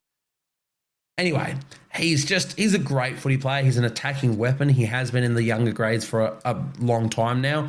Just to see him having his mark in a game like this is really good. 14 runs, 141 metres. That line break, that try, actually had two line breaks in that try and 5 tackle breaks as well. So love Clayton Falalo. Thought he was really good. And once again, we've harped on about it, but you do the hard stuff and then you get the junk time try. He deserved that junk time try. The Seagulls probably didn't as a club, but Clayton Falalo as an individual deserved that junk time try. Beyond that for the Seagulls, not much. Hamole Olakawatu, I'm indifferent to this performance. I thought he was fine. I thought the Storm contained him relatively well, and then he had that big moment in the second half that led to... Actually, no, I don't think it led to anything. I think it was a Garrick try that was called back or something. But yeah, he had that line break and whatnot. Line break assist. He does have a try assist, so maybe I'm getting that wrong. Maybe it was the Saab try that he did. Regardless, I don't think he's injecting himself as much as he needs to be. I thought his second half was really good. And I don't think he was bad in that first half, but you need more out of him, in my opinion. A lot of people are glazing his performance, and as I said, he wasn't bad. He had a good game, but I want more out of Hamole, especially with the leadership role that he has. So, yeah, I don't know. I want to see more out of him. Thought Ben Trebojevic was solid. Ethan Bullymore coming off the bench has been a masterstroke all season, but yeah, not too many positives from the Seagulls in this game, and you know what? They probably shouldn't be when they lose they have 48 points put on them. Let's talk about the Storm positives. All of their spine players. Maybe not, like Grant had a good game. He was the worst of the four of them. The other three had just their fingerprints on the game all game. But that's the thing, that it's not even a blight on Harry Grant. If the rest of your spine's just killing it, sit back. Just feed them good ball, let them do their thing. And he still had his fingerprints on the game, Harry Grant. He came up with that kick try assist to... I can't even remember. But yeah, skirted out a dummy half and put a kick through. Let me see. It wasn't to... Oh, it was for Bronson Garlick. That was it. So he came up with that. He had a good game, Harry Grant, but the other three were just amazing. Pappenhausen just keeps popping up everywhere all the time. Again, stats don't tell the story of how good he's playing. He's just making so many opportunities out there. And yeah, loving what he's doing. Cameron Munster genuinely might be in the best form of his career at the moment, and that is terrifying. You know, you guys all know that I think the Storm are the favourites to win the comp this year. I think they do that, and it's on the back of Cameron Munster and what he's doing. And, of course, Jerome Hughes, who came back into this one and got an early rest because of his injury. 12 runs, 114 metres from him, 1 line break, 2 line break assists, 2 try assists, both of them through those just huge cutout balls that just found the chest of his players and they all went through. Thought he was bloody excellent out there. So, yeah, loved what Jerome Hughes was doing and, again, deserved the early shower, to be honest. Cameron Munster, we didn't even really speak about, just said that he was great, but, oh, God, he's playing some good footy. He's so energising. He had the line break assist, 2 try assists. Just love what Cameron Munster is doing, to be honest. Just, yeah, this Storm side, it's so hard to stop. I know the Dragons did it last week, but there's a lot of factors that went into that. I don't see too many other teams beating this Dragons side throughout the rest of the season, to be honest. Grant Anderson, the other man that I'm going to mention. I mean, Eli Katoa was fantastic. Trent Lear, again, we can't go into all of them. Grant Anderson was the other player I really wanted to give a shout out. Made our team of the week, and how can you not, with 3 tries and 4 line breaks? But 19 runs, 201 metres as well. Always had a soft spot for Grant Anderson. I think he's been a very just solid player his entire life. And yeah, I thought he was absolutely fantastic in this one, and he deserves the love. And Craig Bellamy's shown that he has faith in him, and with performances like this from Grant Anderson, there's a reason for that. So I thought he was excellent. Beyond that, as I said, we don't want to go into everyone. I thought Stefano had his best game for the Storm, 16 runs, 133 metres and a try since he's come across. But yeah, I can't go into everyone. It was just a very polished performance from the Storm across the entire thing. And do I have concerns about them leaking 24 points? Absolutely not, because they were already, they'd put the cue in the rack. They were done with this one. So I have zero concerns, and they are by far the best team in the competition, in my opinion. Moving on to the last game, the Bulldogs and the Knights. Again, trying to make these quicker, so apologies to fans of these clubs. Thankfully, there wasn't much to talk about in this one, as it was a scoreless first half, and then the Bulldogs came away 20-0 victors over the Knights in that second half. And just another fantastic performance from the Bulldogs. The Knights, they had a few things go against them, not necessarily from referee calls or whatnot, but going into halftime, only down the penalty goal, so they're down 2-0 at halftime. They would have been very confident going into halftime. They lost Jacob Saifiti instantly. He did his calf running out onto the field, out of the tunnel to start the game. And he's out, and without him, we already know that they're very light on in their forwards with everyone else departing. James Schiller failed a HIA pretty early into this one, so they were up against, the back fence the entire time. And they came out and defended really, really well. I was very impressed with their defense. Their attack, I've always had concerns about their attack this year and in years previous. And they ended up with 0 points in this game. They didn't score a thing, which is, tough. And obviously you still want your teams scoring points. I just think, it was a tough gig for them. The Bulldogs, however, if there's one team that you're coming up against and you're losing your players and you need to score points desperately, you don't want to be coming up against the Bulldogs, because they're one of the best defensive sides in the comp. So while, as I said, you want points, you need at least one try, get yourself off the nudie mark for the game. Where with the injuries and the reshuffles in your pack and your side, coming up against the Bulldogs is the worst thing for you, because they will just defend you till the cows come home. And they did that as well, the Bulldogs. Yeah, the Knights attack wasn't great. Excuses or not with the injuries and the reshuffles, it wasn't good. But the Bulldogs, they just turned up in defense all game, and they did well. And as I said, I don't think it's a atrocious game from the Knights because of how well they defended, especially in that first half and with their reshuffles and whatnot, and with who they were already missing. But I do think it was a really good performance from the Bulldogs to also keep them scoreless, not only for the first half, but for the entire game.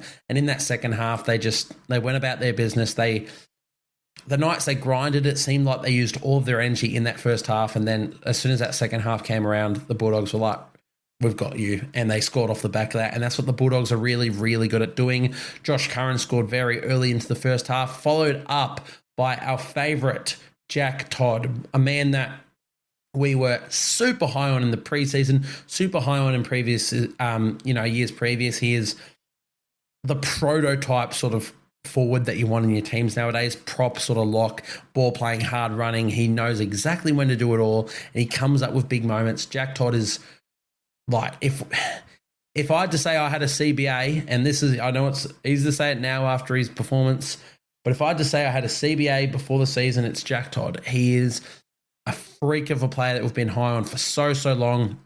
We didn't do our podcast last week, so we didn't get to cover his debut, which sucked. But to see him come out and score his first NRL try this week was just awesome stuff. As I said, one of my absolute favourite players. I see him cementing a spot in this side for the rest of the season, and he's going to be so integral to their season. Jack Todd, absolutely love him. And their third try scorer, Kurt Mann, scoring against his former club in his 200th NRL game. Just great stuff. So, yeah, it was just a strong performance from the Bulldogs. They went up against, you can only go up against who you're up against, play what's in front of you, if you will. And they did that, and they did it well, and they stuck to their guns. They stuck to their gritty nature and defense, and the rewards followed in that second half. So I thought they were really, really good. In terms of standout players, I thought Marcelo Montoya got through a lot of work. Bronson Jerry, he got through a lot of work, and especially, of course, Jacob Kiraz and his return game, a lot of work. So the meters between their back five, 188 metres from Connor Tracy from 22 runs, 21 runs for 211 metres for Bronson Jerry, 9 runs for 89 metres from Crichton, which, is not really a metre eater, 19 runs for 171 metres from Marcelo Montoya, and 17 runs for 178 metres from Jacob Kiraz. So, yeah, they all just... It's so hard to stop a team when their back five are just going at you like that. And then, their forward pack, which people have had concerns on, myself included, they stood up when it mattered most as well. Max King, 18 runs, 179 metres from him, and 34 tackles. Josh Curran, we mentioned, of course, scoring that try, but also just getting through his work, especially defensively. Jacob Preston, excellent again, 14 runs, 124 metres from him, and 35 tackles. And yeah, Kurt Mann, Jack Todd, they're a bloody good footy side. Jack Todd, by the way, 20 minutes on the dot, 20 minutes on the field. In that time, he had 8 runs for 79 metres, line break, try, 2 tackle breaks, and 19 tackles for 1 miss. Averaging a tackle a minute almost. It would have been a tackle a minute if he made all 20 of those tackles, plus 8 runs in that time for 80 metres essentially, and scores a try. He's a freak of a player. Love Jack Todd.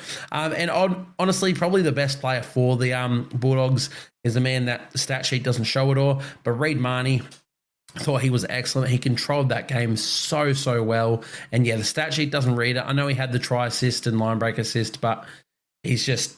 yeah, he does his job so well out there. 42 tackles from him as well, so I thought he was excellent. And their kicking game was great. Just, they probably should have scored more points, sure. But in the end, doesn't matter. They kept the team to 0. That's more impressive. And they won the game. They're the only team to continue to be undefeated. Yeah, what more is there to say about the Bulldogs at the moment? They're shaping up for a really, really good season. I'm still dubious on whether or not they can keep this up. But performances like this, it just goes to show how deep their squad is. They're still missing Viliami Kikau. They're still missing Matt Burton, 2 huge members of their side, and they're coming up with wins like this. So they're a bloody good football side, and they're not falling out of the top 8 this year. I don't see a world where that happens. As for the Knights, yeah, here it is. 1 minute for James Schiller before he fouled that HIA, 2 minutes for Saifiti, and yeah, from then on, they were on the ropes. And they tried, their attack was obviously... not the best, but they kept trying in this game. It just wasn't working, and I think it all comes down to that Bulldogs defense. Like Kalen Ponga, for instance, 22 runs he made, and he went sub 100 metres, 97 metres from 22 runs. Like, the Bulldogs just controlled the game from start to finish, and yes, there are excuses for the Knights for sure, but yeah, what more can you do? Like the Bulldogs, they went out and they did their game plan to perfection. In terms of standouts, I loved Thomas Cant. End up, I think, playing a lot in the centres in this one because of the Schiller injury. 16 runs he still had for 120 metres and made 32 tackles. Yes, 6 missed, but in a position against faster players that he's not familiar against. I thought he was really good. Leo Thompson, I thought, was one of their best. Had to play huge minutes in this one because of the injuries. 72 minutes he pumped out, 14 runs, 112 metres, 46 tackles with 1 miss. So, look, there was positives. Adam Elliott made 50 tackles, 75 minutes, 21 runs, 130 metres. Like, there's positives to take away from it. They had heart, the Knights. Yes, their attack sucked. Yes, there were excuses. Should they have scored? Sure. It's just one of those games that you lost, things went against you, strike it from the record and move on to the next game. There's not much more you can control. They're getting players back in the next couple of weeks, so they just move on from this one, in my opinion. So, again, sucks if I didn't talk about the Knights. I apologise about that, but you scored 0 points. There's not a whole lot to talk about. I tried my best. That's going to wrap us up for this one. We've gone well over time, but it's good to be back talking footy. So I hope you guys, if you stuck around, thank you very much. If you stuck around, if you were listening to this, send me a message on the Chip and Chase Instagram. If you're not already following, go and do so. A lot of our best work is on that page. So if you're listening to this podcast and you've got to this moment right here, send me a DM and I'll send you out a prize. So just to see who's listening out there. But yeah, thank you guys for tuning into this one. Hopefully we'll be back again and keep these consistent from here on out. We'll see how we go. Schedules are quite hard if I'm doing all this work, essentially full time with all the other things in my life, but we're going to keep going at it because we love footy here at the Chip and Chase. So thank you guys for tuning into this one, and I'll see you guys next time.